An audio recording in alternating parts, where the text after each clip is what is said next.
UCLA entered Saturday's road test against Memphis still feeding off the glow of the miraculous comeback Josh Rosen led 2 weeks ago against Texas A&M, but Rosen found himself outdueled by another gunslinging quarterback in the Tigers' high-octane 48-45 home win over the country's number 25 team.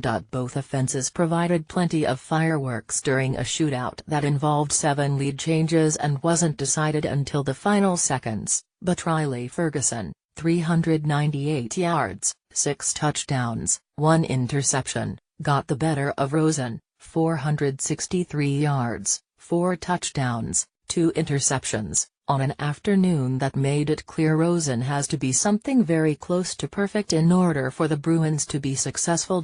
In the end, the game came down to those turnovers. Rosen's 2 interceptions came at crucial moments when the Bruins could least afford a mistake.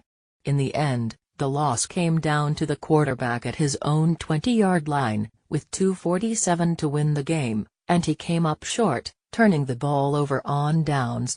Rosen's first interception of the day, a pick-six returned 60 yards by Tigers linebacker Tim Hart, turned a 34-31 Memphis lead into a 10-point deficit with 7 minutes remaining in the third quarter.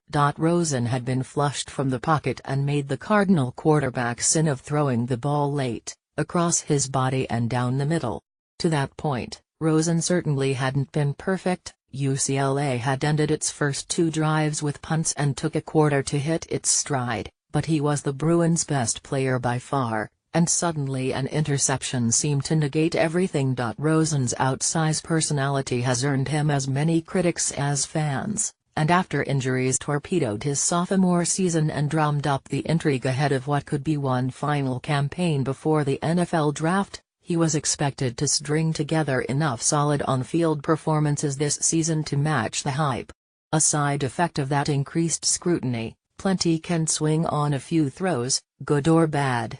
Within 10 minutes of play after the pick-six, Rosen had the Bruins back on top, launching a perfect 21-yard touchdown pass to Jordan Lasley in the corner of the end zone on the ensuing possession and then hitting Austin Roberts for another score early in the fourth quarter to give UCLA a 45-41 lead. Rosen's second interception ruined UCLA's final trip to the red zone just over halfway through the fourth quarter, taking valuable points off the board with the Bruins down by 3. On this day, Rosen wasn't the best quarterback on the field.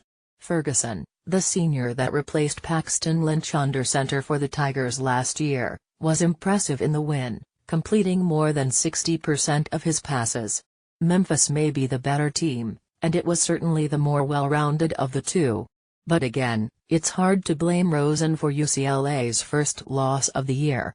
When he alone is his team's offense, he threw 56 passes on the afternoon, and the defense does him no favors. Good opponents are going to capitalize. If the Bruins want to go anywhere in the Pac-12 this year, they'll have to be able to lean on more than just their star QB.